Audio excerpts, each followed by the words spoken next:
കോട്ടയം ജിസ്മോളുടെ മരണം കൊലപാതകമാണ് തെളിയിക്കുന്ന രീതിയിലുള്ള പോസ്റ്റ്മോർട്ടം റിപ്പോർട്ടാണ് ഇപ്പോൾ പുറത്തു വന്നിരിക്കുന്നത്. ജിസ്മോളും കുട്ടികളും ഒരിക്കലും ആത്മഹത്യ ചെയ്തതല്ല, ക്രൂരമായ കൊലപാതകത്തിന് ഇരയായതാണെന്നാണ് പോസ്റ്റ്മോർട്ടം റിപ്പോർട്ടിൽ പറയുന്നത്. ഒരുപാട് പേർ ഇതൊരു കൊലപാതകമാണെന്ന സംശയം മുന്നോട്ട് ഉന്നയിച്ചെങ്കിലും പോലീസിന്റെ ഭാഗത്ത് നിന്ന് അങ്ങനെ ഒരു സംശയവും ഉണ്ടായിട്ടില്ല. എന്നാൽ പോലീസിന്റെ നിഗമനങ്ങളെയെല്ലാം മാറ്റി നിർത്തുന്ന റിപ്പോർട്ടുകളാണ് ഇപ്പോൾ പുറത്തു വന്നത്. ജിസ്മോളും കുട്ടികളും ഒരിക്കലും മുങ്ങി മരിച്ചതല്ല, മാരകമായ വിഷം ഉള്ളിൽ ചെന്നാണ് ജിസ്മോൾ മരിച്ചത്. ശ്വാസം മുട്ടിച്ചാണ് മൂത്ത മകളെ കൊന്നിരിക്കുന്നത്. ഇളയ മകൾ ഗുരുതരമായ തലക്ക് പരിക്കേറ്റത് കൊണ്ടാണ് മരിച്ചത്. ബലമായി ആരോ വെള്ളം ഉള്ളിലെത്തിക്കാൻ ശ്രമിച്ചിട്ടുണ്ടെങ്കിലും അതിന് ഫലമുണ്ടായിട്ടില്ല. അതികഠിനമായ വേദന സഹിച്ചാണ് കുഞ്ഞുങ്ങൾ മരിക്കുന്നതെന്ന് റിപ്പോർട്ടിൽ പറയുന്നു. ജിസ്മോൾ തന്റെ 2 കുഞ്ഞുങ്ങളെയും കൊന്ന് മാരകമായ വിഷം ഉള്ളിലെത്തിച്ച് കൈനരമ്പ് മുറിച്ച് കുട്ടികളെ വണ്ടിയിൽ കയറ്റി സ്വന്തം വണ്ടി ഓടിച്ച് പുഴയിൽ പോയി ചാടി എന്നാണ് പറയപ്പെടുന്നത്. അത് ഒരു കൊച്ചു കുട്ടികൾക്ക് പോലും വിശ്വസിക്കാൻ പ്രയാസമായിരുന്നു. പക്ഷേ ജിമ്മിയെയും കുടുംബത്തിനെയും സംരക്ഷിക്കാൻ വേണ്ടി കരുത്തരായ ചിലരൊക്കെ അവർക്ക് ചുറ്റും കവചം പോലെ നിന്നിരുന്നു. ആ കവചങ്ങളെയൊക്കെ തള്ളി നീക്കിയാണ് പോസ്റ്റ്മോർട്ടം റിപ്പോർട്ട് വന്നിരിക്കുന്നത്. അതിൽ ജിസ്മോളുടെയും കുട്ടികളുടെയും മരണം കൊലപാതകമാണെന്ന് തെളിയിക്കുന്ന 10ഓളം തെളിവുകളാണ് പോസ്റ്റ്മോർട്ടം റിപ്പോർട്ടിൽ ഡോക്ടേഴ്സ് പുറത്തുവിട്ടത്. കേരളീയൻ ന്യൂസിലൂടെയാണ് ഈ റിപ്പോർട്ട് പുറത്തുവിട്ടത്. ആ റിപ്പോർട്ടിൽ പറയുന്നത് ഇങ്ങനെയാണ്. ജിസ്മോൾ, വയസ്സ് 32, അമ്മ, മരണകാരണം വിഷബാധ, ഇഞ്ചക്ഷൻ വഴി. കാരണങ്ങൾ എന്താണെന്ന് ചോദിച്ചാൽ കാരണങ്ങൾ എന്ന് പറഞ്ഞ് എഴുതിയിരിക്കുകയാണ്. കഴുത്തിൽ സൂചി വെച്ചതിൻ്റെ അടയാളം, രക്തം നുഴഞ്ഞു കയറുന്നതിനൊപ്പം കഴുത്തിൽ സ്വയം കുത്തിവെക്കുന്നതിന് സാധ്യമല്ല എന്ന് എഴുതിയിട്ടുണ്ട്. വായിൽ നിന്ന് പുറത്തു വരുന്ന മീൻമണമുള്ള നുര, വിഷരാസവസ്തുവിൻ്റെ സാന്നിധ്യം, അതായത് അലൂമിനിയം ഫോസ്ഫൈഡ് അല്ലെങ്കിൽ ഓർഗാനോ ഫോസ്ഫൈറ്റ് എന്നിവ കുത്തിവെക്കുകയോ വിഴുങ്ങുകയോ ചെയ്തിരിക്കുന്നു എന്ന് സൂചിപ്പിക്കുന്നു. ശരിയായിട്ടുള്ള തർജ്ജമ തന്നെയാണ്. ശ്വാസകോശത്തിൽ നീർവീക്കം ഉണ്ട്, നുരയും പതിയും വിഷബാധയും ഉള്ളതായി മനസ്സിലാക്കാം.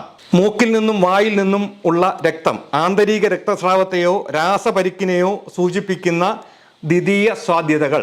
അതായത് മുങ്ങിമരണം ഒരു കാരണ ഘടകമാണ്, പക്ഷേ അത് പ്രാഥമികമാക്കാൻ സാധ്യതയില്ല. കൈത്തണ്ട മുറിച്ചുള്ള ആത്മഹത്യയെ പിന്തുണയ്ക്കുന്നില്ല, മുറിവ് മാരകമല്ല. അതായത് മുങ്ങിമരണം ഒരു കാരണമെന്ന് പറയാമെന്ന് മാത്രമേ ഉള്ളൂ, അതൊരു പ്രാഥമിക സാധ്യതയേ അല്ല എന്നാണ് ഈ പോസ്റ്റ്മോർട്ടം റിപ്പോർട്ടിൽ ഇവിടെ പറയുന്നത്. കൈത്തണ്ടയിലുണ്ടായിരുന്ന മുറിവ് മാരകമല്ല, അതുമൂലമല്ല മരിച്ചത്, രാസവസ്തുക്കൾ കുത്തിവെക്കുകയോ ഉള്ളിൽ ചെല്ലുകയോ ചെയ്തിട്ടാണ് എന്ന് ആണ് ഇതുവരെ ഇതിനകത്ത് പറഞ്ഞു വെക്കുന്നത്. ഇനിയും 4 വയസ്സുള്ള മൂത്ത മകൾ നേഹയുടെ കാര്യത്തിലേക്ക് നമ്മൾ കടന്നാൽ, അക്യൂട്ട് വിഷബാധ അല്ലെങ്കിൽ രാസവസ്തുക്കൾ മൂലമുണ്ടാകുന്ന ശ്വാസകോശത്തിലെ നീർവീക്കം, അതാണ് ഇതിൽ പറയുന്നത്. അതുകൊണ്ടാണ് മരണപ്പെട്ടത്, അല്ലാതെ മുങ്ങി മരിച്ചല്ല ആ കുട്ടിയും മരിച്ചിരിക്കുന്നത്. ജിസ്മോൾ മരിച്ചതുപോലെ മുങ്ങി മരിച്ചല്ല ഈ 4 വയസ്സുകാരിയും മരിച്ചിരിക്കുന്നത്. മൂക്കിലും വായിലും രക്തം കലർന്ന നുരയുണ്ടായിരുന്നു. നാവ് കടിച്ച രീതിയിലാണ്. കോച്ചിവലിയുടെയോ അവസാന വേദനയുടെയോ ലക്ഷണം, അതായത് മരണവേദന എടുത്തിട്ട് വല്ലാതെ കുഞ്ഞ് വേദനിച്ചു എന്നാണ് പറയുന്നത്. മരണവേദന എടുത്ത് നാക്ക് കടിച്ചാണ് കുഞ്ഞ് മരണപ്പെട്ടിരിക്കുന്നത്. മുങ്ങി മരണമല്ല, അതിൻ്റെ ലെങ്സിൽ വെള്ളമില്ല. അത് ഞാൻ അടുത്തതിലേക്ക് വരാൻ പോകുന്നേ ഉള്ളൂ. ശ്വാസകോശത്തിലെ നീർവീക്കം, സബ്പ്ലൂറൽ ബ്ലീഡിങ്, ലെങ്സിനും എല്ലിൻ്റെ കൂടിനും ഇടയിൽ ഉണ്ടാകുന്ന ബ്ലീഡിങ്ങിനാണ് അത് പറയുന്നത്. അതായത് എല്ലിൻ കൂടിനും ശ്വാസകോശത്തിനും ഇടയിൽ രക്തസ്രാവം ഉണ്ടായിരുന്നു. വയറിനുള്ളിൽ രക്തം കലർന്നിരിക്കുന്നു, മണമില്ല, സ്മെല്ലൊന്നുമില്ല വയറിനുള്ളിൽ. കൈമുട്ടിലും ഞരമ്പിലും സൂചി കുത്തിവെച്ച അടയാളങ്ങൾ, കുത്തിവെച്ച വിഷവസ്തുവിന് സംശയാസ്പദം. ഇഞ്ചക്ഷൻ എടുക്കുന്ന സൂചി കൊണ്ട് കുത്തിയ അടയാളങ്ങളാണ് ഈ കൈമുട്ടിലും ഞരമ്പുകളിലും ഉള്ളത്. അതായത് എന്തോ വിഷദ്രാവകം കുത്തിവെച്ചാണ് ഈ 4 വയസ്സുകാരി നേഹയെ കൊന്നിരിക്കുന്നത്. അതിൻ്റെ തുടയിലാണ് അങ്ങനെ ഒരു ഇഞ്ചക്ഷൻ്റെ പാട് ഉള്ളത്. നോറ, 1 വയസ്സും 2 മാസവുമുള്ള നോറ എന്ന് പറയുന്ന കൊച്ചുകുട്ടി, ആ കൊച്ചുകുട്ടിയുടെ മരണം തലക്കേറ്റ ആഘാതം, ദ്വിതീയ ശ്വാസം മുട്ടിക്കൽ അല്ലെങ്കിൽ വിഷബാധ ഇവയുടെ കാരണങ്ങൾ. അതായത് ശ്വാസം മുട്ടിച്ച് അല്ലെങ്കിൽ മാരകമായി തലയോട്ടിക്ക് പരിക്കേൽപ്പിച്ചിട്ടാണ് അതാണ് കൊന്നിരിക്കുന്നത്. തലയോട്ടിയിലും മുഖത്തും 1-ലധികം മുറിവുകൾ, അതായത് തലയോട്ടി പൊട്ടിപ്പോയിട്ടുണ്ട്. അങ്ങനെയാണ് ആ കുട്ടി മരിച്ചിരിക്കുന്നത്. വെള്ളത്തിൽ മുങ്ങി മരണമല്ല എന്ന് പറയുന്നുണ്ട്. ശ്വാസനാളങ്ങളിൽ നുരയുന്ന ദ്രാവകം, ശ്വാസകോശത്തിലെ നീർവീക്കം, എപ്പികാർഡിയൽ രക്തസ്രാവം, ഹൃദയത്തിൻ്റെ പുറംപാളിക്കാണ് എപ്പികാർഡിയം എന്ന് പറയുന്നത്. അവിടെ രക്തസ്രാവം ഉണ്ടായിരുന്നു.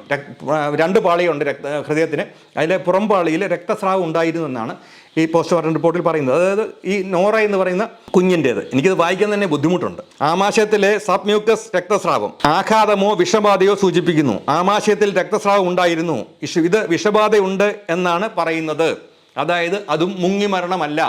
എങ്ങനെയാണ് ഈ ബോഡി 3ഉം 6ലേക്ക് വന്നത് എന്ന് അന്വേഷിക്കേണ്ട സമയമായിരിക്കുന്നു. മുങ്ങി മരിക്കാൻ സാധ്യതയില്ല എന്നാണ്. ഈ 3 മരണങ്ങളും മുങ്ങിമരണമല്ല.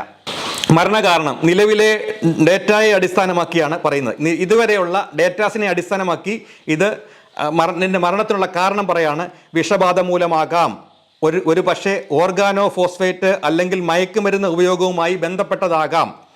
തുടർന്ന് മുങ്ങി മരണത്തെ അനുകരിക്കാൻ വെള്ളത്തിൽ മുക്കി വെക്കുക ആണ് മരണരീതി. അതായത് മുങ്ങി മരിച്ചതാണ് എന്ന് ബോധ്യപ്പെടുത്താൻ മറ്റ് ബക്കറ്റിലെ വെള്ളത്തിലോ അല്ലെങ്കിൽ ഫിഷ് ടാങ്കിലെ വെള്ളത്തിലോ മുക്കി ഉള്ളിലേക്ക് വെള്ളം കയറ്റാനുള്ള ശ്രമം നടത്തിയിരുന്നു എന്നാണ് പറയുന്നത്. അതിനകത്ത് എഴുതിയിരിക്കുന്ന വാചകം ഇത് തന്നെയാണ്. തുടർന്ന് മുങ്ങിമരണത്തെ അനുകരിക്കാൻ വെള്ളത്തിൽ മുക്കി വെക്കുക, ഇതാണ് ചെയ്തിരിക്കുന്നത്. അതെങ്ങനെ ചെയ്തിരിക്കുന്നതാണ്. ബക്കറ്റിലെ വെള്ളത്തിലോ മറ്റോ മുക്കി പിടിച്ചു എന്നുള്ളതാണ് അതിൽ പറയുന്നത്. അതായത് മുങ്ങി മരിക്കാൻ നേരത്തെ എങ്ങനെയാണോ, നമ്മളൊക്കെ അറിയാം, ബോഡി കണ്ടപ്പോൾ അറിയാം, നമ്മൾ ആ വയറൊന്നും വീർത്തിട്ടുണ്ടായിരുന്നില്ല, കുഞ്ഞുങ്ങളുടെയും വീർത്തിട്ടുണ്ടായി. ഇതൊക്കെയായിരുന്നു നമ്മൾ സംശയമായി പറഞ്ഞുകൊണ്ടിരുന്നത്. മരണകാരണം, വ്യക്തി മരണരീതി, അമ്മ സംശയിക്കപ്പെടുന്ന വിഷബാധ, കുത്തിവയ്പ്, ദ്വിതീയ മുങ്ങിമരണ സാധ്യത, കൊലപാതകം, ആത്മഹത്യ അല്ല. കൃത്യമായി എഴുതിയിരിക്കുകയാണ്, നിങ്ങൾക്ക് കാണാൻ പറ്റും. നേഹ 4 വയസ്സ്, വിഷബാധ, നുര, നാക്ക് കടിക്കൽ, സൂചി അടയാളങ്ങൾ എന്നിവയാൽ നിർദ്ദേശിക്കപ്പെടുന്ന കൊലപാതകം. സൂചി കൊണ്ട് കുത്തി വെച്ച് കൊലപ്പെടുത്തിയതാണ് 4 വയസ്സുള്ള നേഹ.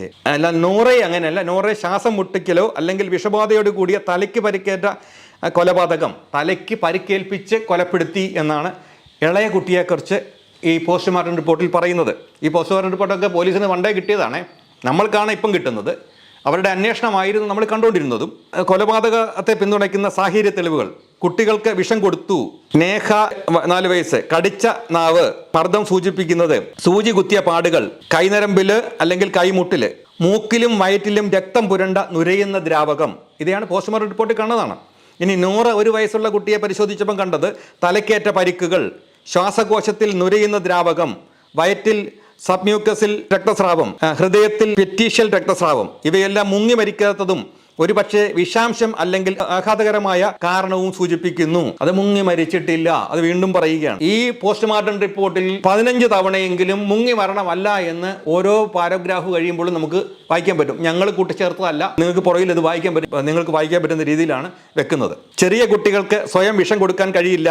അമ്മ സ്വമേധയാ അവൾക്ക് വിഷം കൊടുത്തതായി തെളിവുകൾ ഒന്നുമില്ല. അമ്മയുടെ കഴുത്തിലെ സൂചി അടയാളം, അമ്മയുടെ കഴുത്തിലാണ് സൂചി കൊണ്ട് കുത്തിയിരിക്കുന്നത്. അസാധാരണമായ സ്ഥലത്ത് രക്തം പുരണ്ട ഒരു മുറിവ് മറ്റൊരാൾ നിർബന്ധിതമായി കുത്തിവെച്ചതാണെന്ന് സംശയിക്കുന്നു. അതായത് ഈ കഴുത്തിലേക്ക് അങ്ങനെ മറ്റൊരാൾക്ക് സ്വയം കുത്തിവെക്കാൻ കഴിയില്ല, മറ്റൊരാൾ ബലമായി പിടിച്ചിട്ട് കുത്തിവെച്ചിരിക്കുന്നതാണ്. അതാണ് ഈ പറയുന്നത്. കുത്തിവെക്കുന്നതിന് ഹോസ്പിറ്റലിൽ ജോലിയുള്ള ആൾക്കാരൊക്കെ ആ വീട്ടിലുണ്ടല്ലോ. കൈത്തണ്ടയിൽ മുറിവേറ്റിട്ടുണ്ട്. അമ്മയുടെ കൈത്തണ്ടയിൽ മാരകമല്ലാത്ത മുറിവുകൾ ഉണ്ടായിരുന്നു. തുടർന്ന് നദിയിലേക്ക് 4 കിലോമീറ്റർ വാഹനം ഓടിച്ചു. രക്തസ്രാവം മൂലം അവർ ഉടൻ മരണസാധ്യതയില്ലെന്ന് സൂചിപ്പിക്കുന്നു. ഇത് ആത്മഹത്യാവാദത്തെ ചോദ്യം ചെയ്യുന്നു. ആത്മഹത്യ ആണെന്ന് വരുത്തി തീർക്കുന്ന ശ്രമത്തെ തള്ളുന്നതാണെന്നുമാണ് അപ്പോൾ പറയുന്നത്. 4ാമത് പറയുന്നത്, പൊങ്ങിക്കിടക്കുന്ന മൃതദേഹങ്ങൾ കണ്ടെത്തി. വെള്ളത്തിൽ മുങ്ങിയിട്ടില്ല. 3 മൃതദേഹങ്ങളും പൊങ്ങിക്കിടക്കുകയായിരുന്നു. പോസ്റ്റ്മോർട്ടം റിപ്പോർട്ടിൽ അവർ സയൻറ്റിഫിക് ആയിട്ട് തെളിയിച്ചിട്ടുള്ള കാരണങ്ങളാണ് ഇവർ പറഞ്ഞുകൊണ്ടിരിക്കുന്നത്. വെള്ളം ഉള്ളിൽ ചെന്നതാണെങ്കിൽ മുങ്ങിപ്പോകുന്ന രീതി സാധാരണമാണ്. അതായത് മുങ്ങി മരണമാണെങ്കിൽ നമ്മുടെ വയറിനുള്ളിലേക്ക് വെള്ളം പോവുകയും അങ്ങനെ ആ വെള്ളത്തിൻ്റെ ഭാരം കൊണ്ട് ബോഡി താണു കിടക്കുകയും ചെയ്യും. അതാണ് സാധാരണയായിട്ട് മുങ്ങി മരണത്തിൽ കാണുന്നത്. ഇവിടെ വയറിനുള്ളിൽ വെള്ളമില്ലാത്തത് കൊണ്ടാണ് ഈ ബോഡി വെള്ളത്തിൽ പൊങ്ങിക്കിടന്നത്. വെള്ളത്തിൽ ഇറങ്ങുന്നതിന് മുമ്പ് അവർ മരിച്ചിരിക്കാമെന്നും മുങ്ങിമരണത്തെ അനുകരിക്കാൻ മൃതദേഹങ്ങൾ മനഃപൂർവ്വം കൊണ്ടിട്ടതാണെന്നും ഇത് സൂചിപ്പിക്കുന്നു. എൻ്റെ വാചകമല്ല, ഇത് പോസ്റ്റ്മോർട്ടത്തിലെ വാചകമാണ് എന്നും ഇത് സൂചിപ്പിക്കുന്നു. എന്താ അനുകരിക്കാൻ എന്നൊക്കെ പറയുന്നത് കൃത്യമായി അതിൻ്റെ ഞങ്ങൾ തർജ്ജമ ചെയ്തപ്പോൾ അതേ രീതിയിൽ അതിനെ ഇട്ടിരിക്കുന്നതാണ്. അത് മുങ്ങിമരണമാണെന്ന് തെളിയിക്കാൻ വേണ്ടിയിട്ട് ആരോ ബക്കറ്റിലെ വെള്ളത്തിലോ മറ്റോ മുങ്ങി പിടിച്ചതാണ് എന്ന് വീണ്ടും പറയുകയാണ്. അതിൻ്റെ കാരണങ്ങൾ ഇവരുടെ ഇതിനകത്ത് ഒരു ഫോർമാറ്റാണ് പോസ്റ്റ്മോർട്ടം റിപ്പോർട്ടിന്. അത് ഫോർമാറ്റിൽ അവർക്ക് ഇതെല്ലാം എഴുതി ചേർക്കേണ്ടതുണ്ട്. അതുകൊണ്ട് അവർ കൃത്യമായി ഓരോ പ്രാവശ്യവും അത് നിങ്ങൾക്ക് റിപ്പീറ്റേഷനായിട്ട് തോന്നണ്ട. കാരണം ആ ഫോർമാറ്റ് അനുസരിച്ചിട്ടാണ്. ഞാൻ ഇതിനകത്ത് എന്തെങ്കിലും വാചകങ്ങൾ മുക്കിക്കളഞ്ഞാൽ ഞാൻ ഈ പോസ്റ്റ്മോർട്ടം റിപ്പോർട്ടിൽ കാണിക്കുന്ന അനീതിയായിരിക്കും. അതുകൊണ്ട് എനിക്കത് വായിക്കാതിരിക്കാൻ വയ്യാത്തതുകൊണ്ടാണ് ഞാൻ വായിക്കുന്നത്. അമ്മയുടെ വായിൽ നിന്ന് മീൻമണമുള്ള നുര. അമ്മയുടെ വായിൽ നിന്ന് വെള്ളത്തിന് പകരം മീൻമണമുള്ള നുര പുറത്തു വന്നു. കീടനാശിനികളോ അലുമിനിയം ഫോസ്ഫൈഡോ ഉപയോഗിച്ച് വിഷബാധയേറ്റതിൻ്റെ ശക്തമായ സൂചന. അതായത് ഇഞ്ചക്ഷൻ ആയാലും മതി എന്ന് പറയുന്നുണ്ട് മുൻപ്. ഉള്ളിൽ ചെന്നതോ ഇഞ്ചക്ഷനോ ആണെന്ന് പറഞ്ഞു. ഒപ്പം കഴുത്തിലൊരു ഇഞ്ചക്ഷൻ ചെയ്ത പാട് കാണുന്നുണ്ട്. സാധാരണ മുങ്ങൽ ദ്രാവകത്തിന് രാസവസ്തുവല്ല, വെള്ളമോ ചെളിയോ നിറഞ്ഞ മണമുണ്ട്. സാധാരണ നമ്മൾ ആറ്റിലെ വെള്ളത്തിന് ഒരു രാസപരിശോധനയ്ക്ക് അയക്കുമ്പോൾ വെള്ളമോ ചെളിയോ നിറഞ്ഞ മണമാണ് ഉണ്ടാവുക. ഇവിടെ അങ്ങനെയൊന്നും ഇല്ലായിരുന്നാണ് പറയുന്നത്. കുട്ടികൾ, ഇനി ആറാമത് പറയുന്നത്, കുട്ടികളുടെ ശ്വാസകോശത്തിൽ പൾമണറി എഡിമ കാണിക്കുന്ന മുങ്ങിമരണമല്ല. പോസ്റ്റ്മോർട്ടങ്ങളിൽ കൃത്യമായ വെള്ളം ഉള്ളിൽ ചെന്നതായി കണ്ടെത്തിയിട്ടില്ല. പോസ്റ്റ്മോർട്ടം ചെയ്തപ്പം ഉള്ളിൽ വെള്ളം ചെന്നായിട്ട് കണ്ടെത്തിയിട്ടില്ല. കാരണം നമ്മൾ മുങ്ങി മരിക്കുന്നത് പോലെ നമ്മൾ എത്ര വെള്ളം മൂക്കിലും വായിലും ഹോസ് വെച്ച് ചീറ്റിയാലും അത് മുങ്ങി മരണമാക്കിയെടുക്കാൻ അവർക്ക് കഴിയില്ല. അതിനുള്ള ശ്രമം അവർ നടത്തിയിട്ടുണ്ട്. അതാണ് പറയുന്നത്. ശ്വാസകോശ പരിശോധനാ ഫലം: എഡിമ, നുരയുന്ന ദ്രാവകം, സബ്പ്ലൂറൽ രക്തസ്രാവം, രാസപരിക്ക് അല്ലെങ്കിൽ ടെർമിനൽ ഷോക്ക് സൂചിപ്പിക്കുന്നു. മുങ്ങി മരണമല്ല. വീണ്ടും ഇവിടെ എഴുതിയിരിക്കുക, അണ്ടർലൈനായിട്ട് എഴുതിയിരിക്കുകയാണ്. ആത്മഹത്യാക്കുറിപ്പിൻ്റെയോ ഫോൺ നമ്പറിൻ്റെയോ അഭാവം.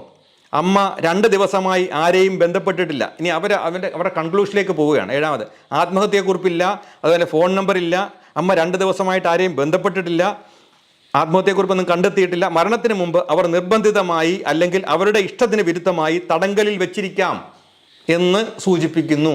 ഇതാണ് കൃത്യമായി പോസ്റ്റ്മോർട്ടം റിപ്പോർട്ട് അനലൈസ് ചെയ്യുമ്പോൾ അവർ കാര്യങ്ങളും കൂടെ വെച്ചാണ് അവർ അനലൈസ് ചെയ്യുന്നത്. അങ്ങനെ എഴുതിയിരിക്കുന്നതാണ്. നോറയ്ക്ക് ദൃശ്യമായ ആൻറ്റിമോർട്ടം പരിക്കുകൾ. മരണത്തിന് മുമ്പ് നോറയ്ക്ക് തലയോട്ടിയിലും മുഖത്തും കൈകാലുകളിലും ഒന്നിലധികം മുറിവുകൾ. മരണത്തിന് മുമ്പ് നോറയ്ക്ക് തലയോട്ടിയിലും മുഖത്തും കൈകാലുകളിലും ഒന്നിലധികം മുറിവുകളും പോറലുകളും ഉണ്ടായിരുന്നു.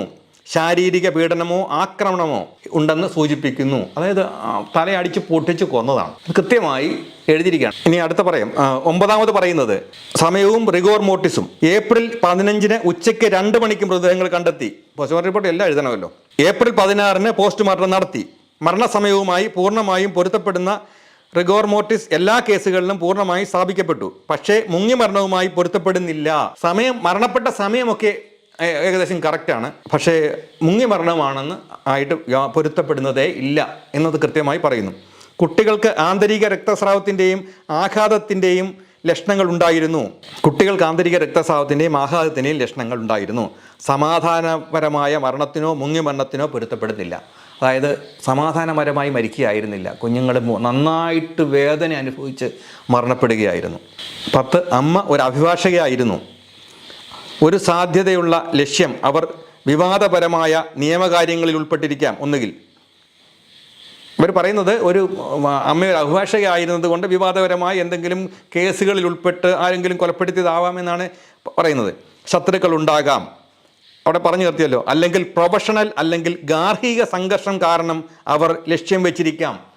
ഇപ്പം പോസ്റ്റ്മോർട്ടം ചെയ്യുന്നവരെ സംബന്ധിച്ചിടത്തോളം അവർക്ക് ബാഹ്യമായി എന്തെങ്കിലും പീഡനം നടന്നോ അങ്ങനെയുള്ള കാര്യങ്ങളെക്കുറിച്ചല്ലോ അവർ.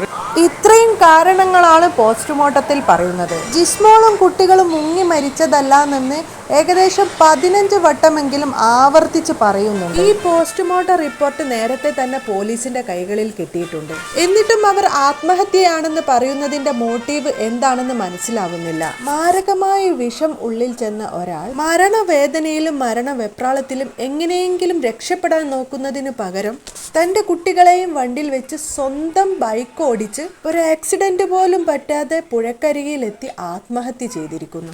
എങ്ങനെ സാധിക്കും? പക്ഷെ ഇവിടെ നമുക്ക് മനസ്സിലാക്കാം, ജിമ്മിയെയും കുടുംബത്തിനെയും സംരക്ഷിക്കാൻ ആരോ കച്ചകെട്ടി ഇറങ്ങിയിരിക്കുകയാണ്. ജിമ്മിയുടെ പണം അവരുടെ വായും കണ്ണും മൂടിക്കെട്ടിയിരിക്കുകയാണ്. പോസ്റ്റ്മോർട്ടം റിപ്പോർട്ടിൽ ഇത്രയൊക്കെ പറഞ്ഞിട്ടും ഒരു അന്വേഷണം പോലും നടത്താതെ പോലീസ് ഇങ്ങനെ നോക്കുകുത്തിയായി നിൽക്കുന്നുണ്ടെങ്കിൽ അതിന് പിന്നിൽ പണം മാത്രമാണ്.